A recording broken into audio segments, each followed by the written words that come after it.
As a leader, how do we deal with difficult personalities? People that disrupt your team, your goals, and the entire situation.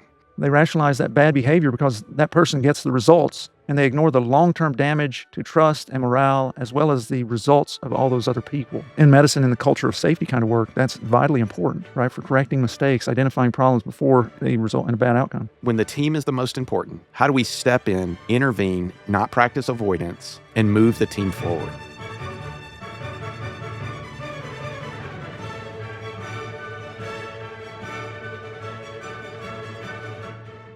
Welcome to Science Leadership, where we explore leadership both practically and scientifically. What makes great leadership, why those things matter, and how we can all do them well. Those are the questions we tackle through thoughtful conversation, real-world experience, and science.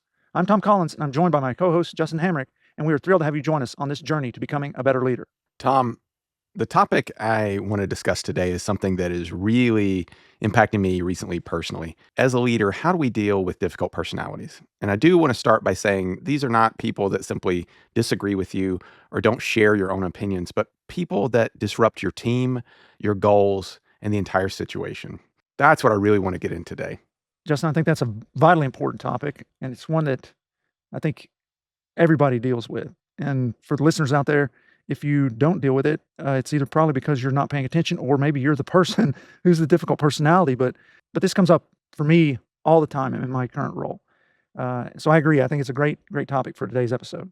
First, let's start how we always start. Let's define what we're talking about. So, what do we mean by difficult personalities? I alluded to it a little bit of not simply people that disagree with you or bring up hard questions, but what are we talking about when we talk about difficult personalities as a leader? That's a great place to start because difficult is often a vague label.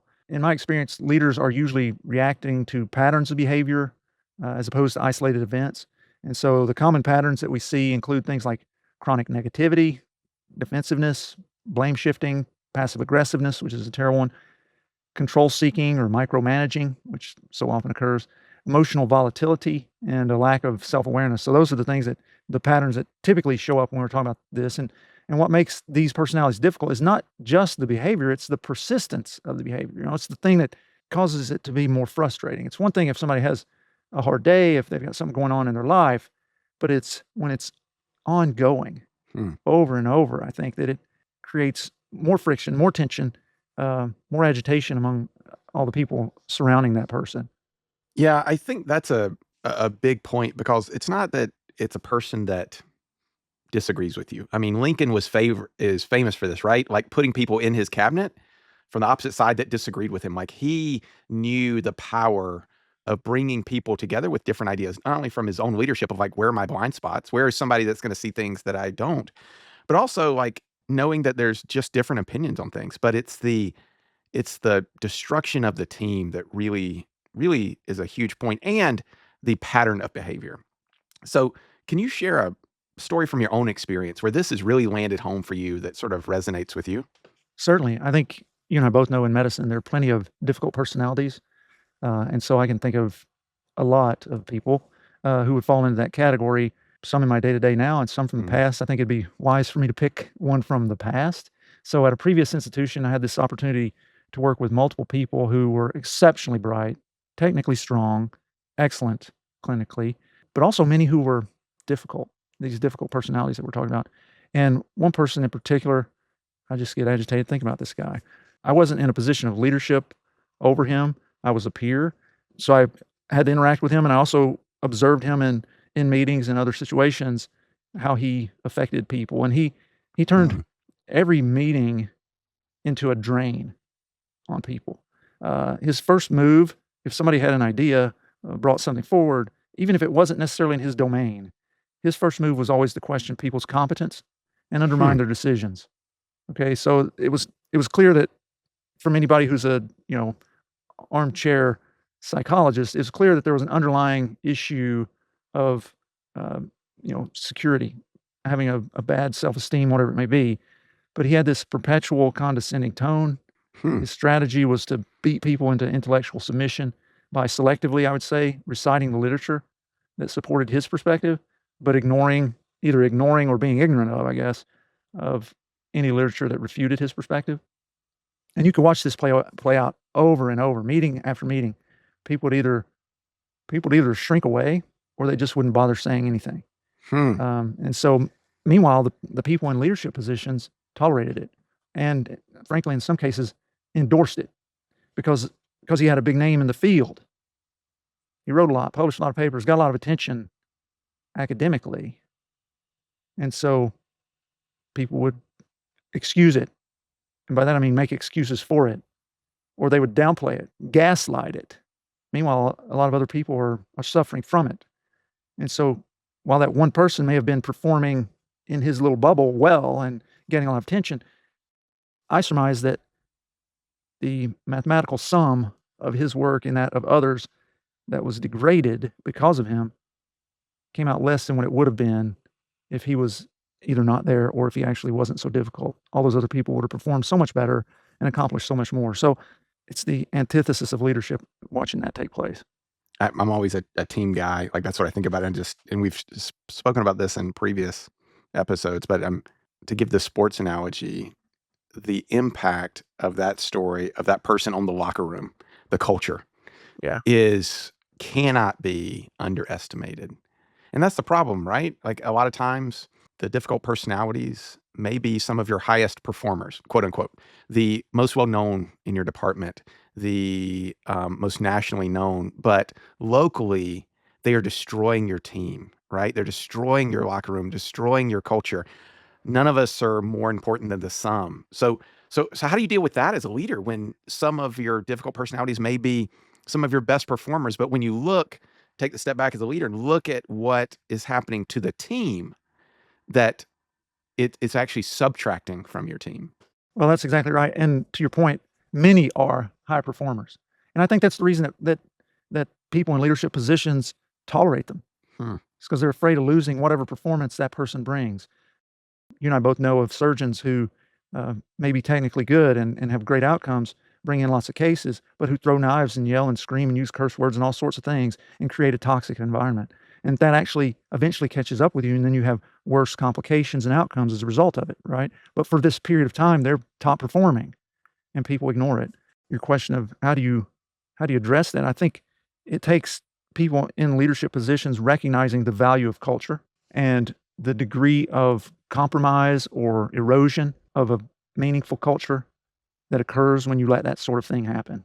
There's there's so many examples in sports of top performers coming onto a team setting where they are breaking every record at their position or skill level, but the team never wins.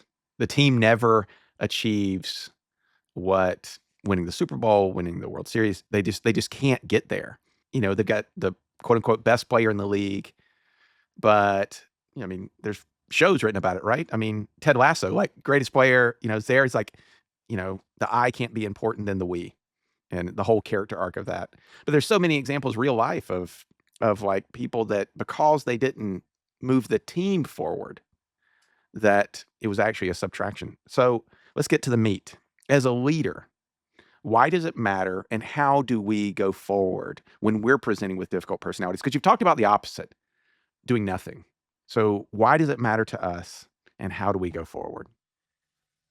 So while you were saying that about Ted Lasso and everything, the thing that was echoing in my head, and this gets to answering this question of why is it important to deal with Mhm. these difficult personalities, is that I think that those organizations that allow or foster even those difficult personalities who are high performers end up being mediocre.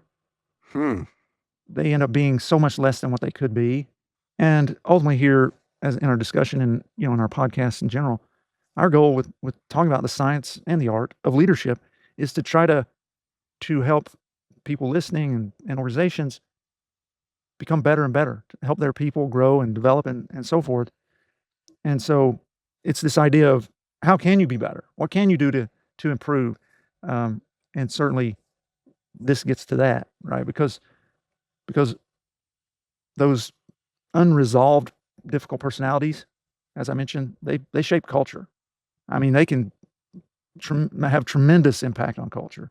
One unchecked individual, the guy that I was talking about earlier, can silence thoughtful team members, so you lose that input. Studies show it increases burnout. It normalizes unhealthy behavior. Lord knows we're seeing that all over our society at this time. And it drives away strong performers. Good people won't put up with it for a long time. They'll say, "You know what? You can have it. If this is what's important to you and your organization, I'm not gonna be a part of it." And they'll leave. So here's the key point. What leaders tolerate becomes the culture. So as a leader, you have to ask yourself if it's worth allowing that difficult personality to breed a toxic culture. And make no mistake, when you just ignore it, you're actually making a decision. You're actually saying, "Yes, this this person and their toxicity is worth it, and all these other people are not worth it." And that's what they see. The people that you're trying to lead, that's what they see, is that you're saying, "This person here is more important than all the rest of us and how we're getting along and how we're able to do or not do our job." Um, and that is a recipe for mass exodus. That's a huge point. I don't wanna gloss over that. What you tolerate as a leader becomes your culture. It's not what you say, it's what you do, and by not doing anything, "Oh, I'm not gonna do anything." That is your culture.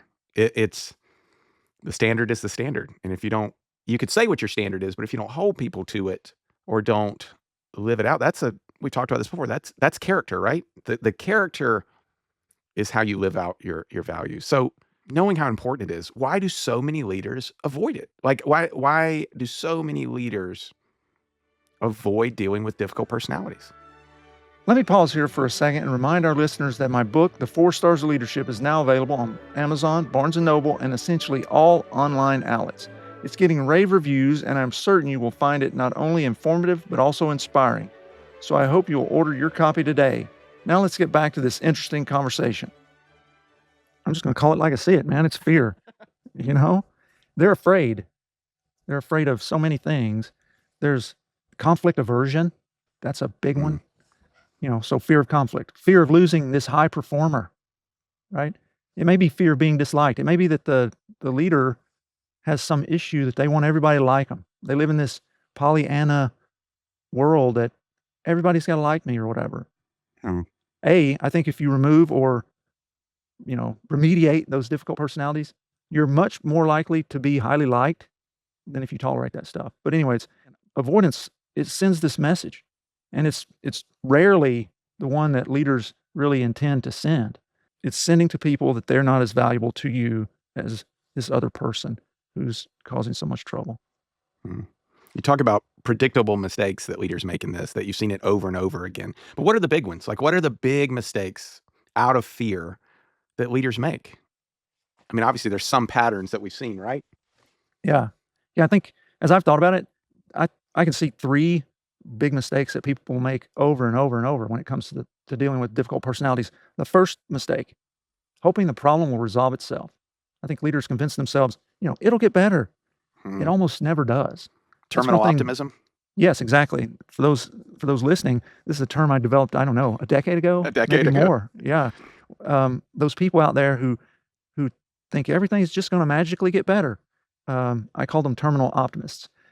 So anyway, mistake number 2 is labeling the person instead of addressing the behavior. So Hmm. once somebody, and you've seen this happen, once someone becomes the difficult person, leaders tend to stop being specific and nothing really changes. It's like, "Well, they're difficult. We can't do anything with them. Just let them be." So that's the second mistake. And the third mistake is, again, just hit on this earlier, protecting that performance of that person at the expense of the team and their performance. So leaders get the calculus all wrong. They rationalize that bad behavior because that person gets the results, and they ignore the long-term damage to trust and morale, as well as the results of all those other people that are negatively impacted. So those are 3 that I see. The third one really seems to hit home with healthcare. You mentioned it earlier, protection of high performers. We can't upset this person because of what they do for the organization, but it really is sort of losing the big picture of like they just see the positives to it, right? Oh well, they catch 100 receiving yards a game for us. Yeah, but they're destroying the rest of the team. No, no, but they do this thing. That seems to be one that really sort of hits home in healthcare. It does, and I think you and I both live that, right? I mean, and I'm curious, as an anesthesiologist who works with some of the people with the largest, I would say, the largest egos in medicine, can you share a story for us that that you've seen how this has played out in your career? I mean, I think sort of dovetailing on what you see, like it's, well, they're this, so that's just who they are. Like a lot of dismissal of it. That's just who they are. They're just stressed. And we just sort of rationalize poor behavior when we wouldn't tolerate it really in any other. Now, I think the culture is starting to shift away to that a little bit, but it's not completely gone. I think if we want to make the team better, we've got to hold everyone to the standard and we've got to envision that everyone wants to be better, even the high performers, that they want to be better. And to be able to go to them and say, listen, I think this might be an area of your blind spot. I don't think you see what really is happening and the detrimental effects that you may be having on the rest of the team. Because that's a point that I want to emphasize that you brought up earlier. It's like, what are you doing today to tomorrow's high performers? Are you driving Right. them away? Are you stifling them? Like the ones that maybe they're not your highest performer, but they're going to be in the next year or 2 years. And if you have created a culture that impedes them, you're either gonna cut them off at the knees and really sort of limit their growth, or you're gonna drive them away to another place where they feel supported, they feel heard, they feel understood because of you trying to keep one thing. It's a vicious cycle. But what does the science say? We always like to come back after we've defined it and sort of talked about, like, what does the science say about this and dealing with, difficult personalities? I mean, it's remarkably clear exactly, what the science says. First, and for our listeners, they're well versed by now in the concept of psychological safety. Amy Edmondson's groundbreaking work in that domain, and she and her teams have shown that those teams perform best when members feel safe to speak up. These difficult personality types, especially those who are dismissive or volatile, rapidly destroy that psychological safety. And so people won't speak up. They won't do what's right. And so in medicine, in the culture of safety kind of work, that's vitally important, right? For correcting mistakes, identifying problems before they result in a bad outcome. Second, workplace incivility. Anderson and Pearson demonstrated that incivility spreads. It's like a cancer. Hmm. One person's behavior sets a norm that others either imitate or withdraw from. Hmm. And either way, that's a bad outcome that you don't want. So that's the second thing. Third thing in the literature is from toxic leadership research. Studies by Tepper and colleagues show that abusive or difficult interpersonal behaviors are associated with higher turnover, emotional exhaustion, and lower organizational commitment. So again, that gets back to this idea that you're going to drive people away. You're going to burn people out, so they're not going to be as effective, and you're going to drive them away. Good job because of that one person. So another thing. The fourth, leader intervention matters. Research consistently shows that teams recover faster and perform better when leaders address interpersonal issues early and directly. So I think the takeaway from this is simple but uncomfortable. Ignoring difficult personalities is much more harmful than addressing them. So as a leader, you got to step up. You got to do the hard thing. You got to try to remediate the person. And if they can't be remediated, because personalities and behavior are two different things, but if they can't be remediated, you need to help them find a place where they can, work better outside of your organization. Yeah. I mean, I think this is what we have both, and certainly a lot of our listeners have seen personally, clinically, organizationally. But now we're landing on the hard part. How do we do it? What are the practicals? Like we've sort of talked, well, you got to address it. You got to do this. You can't ignore it. Like, but this is probably because so many of leaders are relational people. They thrive in relationships. That's what they value. But this is gonna be conflict, and some people, many leaders, especially really good ones, are conflict averse. So how do we do it? How do we get there practically where when the team is the most important, how do we step in, intervene, not practice avoidance, and move the team forward? Well, I have a sort of 5-step framework for how to approach this. And before launching into that, I think the first one is you just you gotta have the courage to do what's right.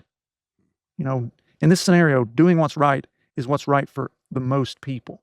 And that means addressing that difficult behavior. So with that in mind, here are the 5 things that I would say when you're trying to address difficult behavior.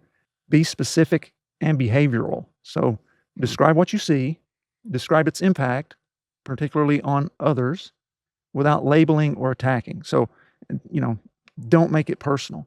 Hey, look, I see this behavior. This is how it's impacting these people. This is how it's impacting me. You can talk about what's at least recommended is discussing your perception because they may be able to argue different things about whether they did this thing or that thing or whatever.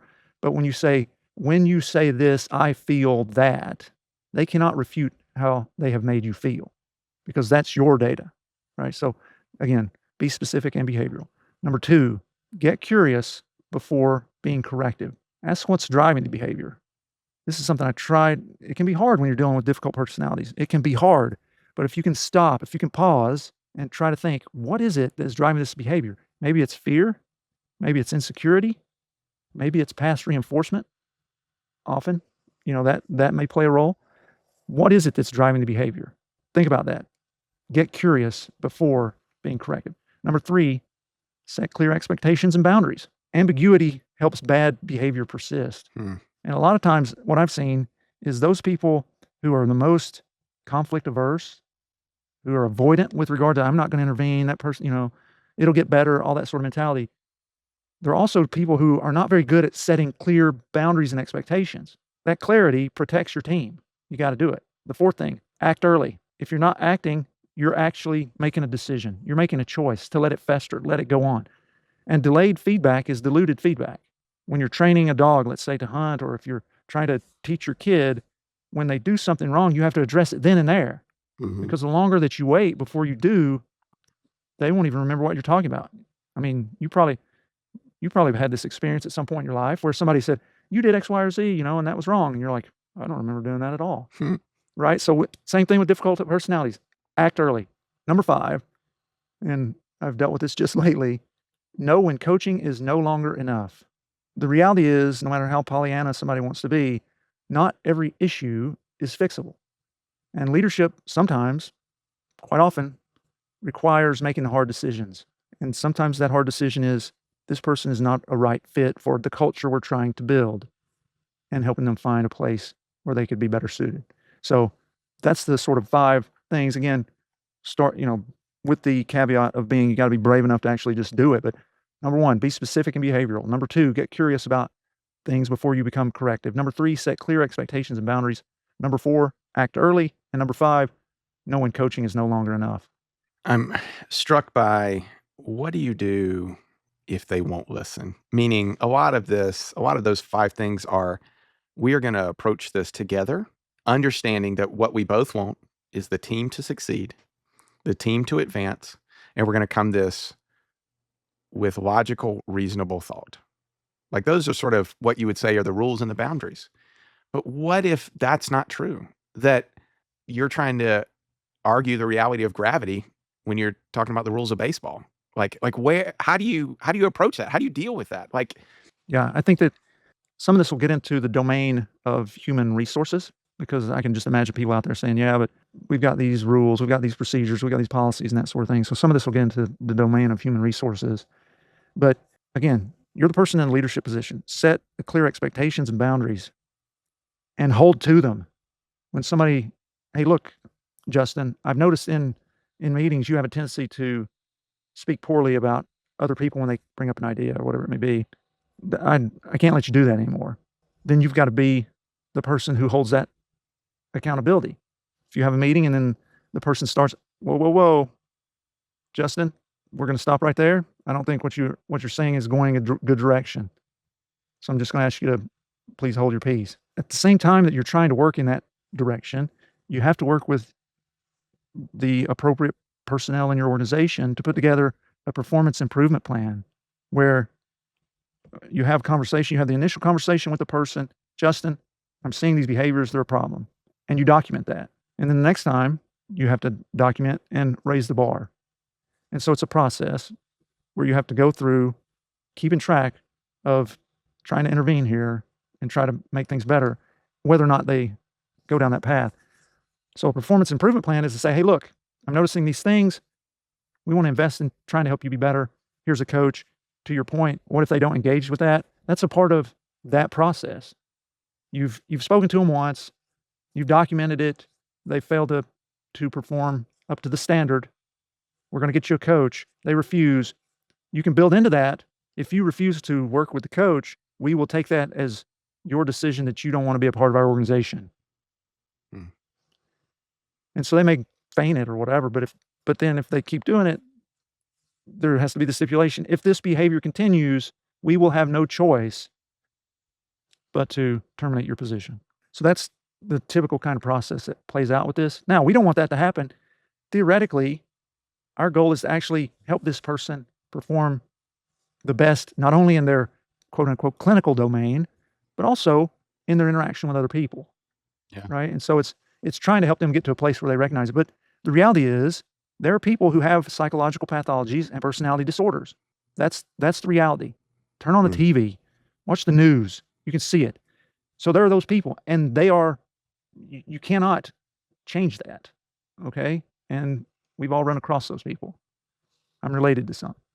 And so that's real and that's out there. It's being able to identify that pathology versus somebody that you can remediate.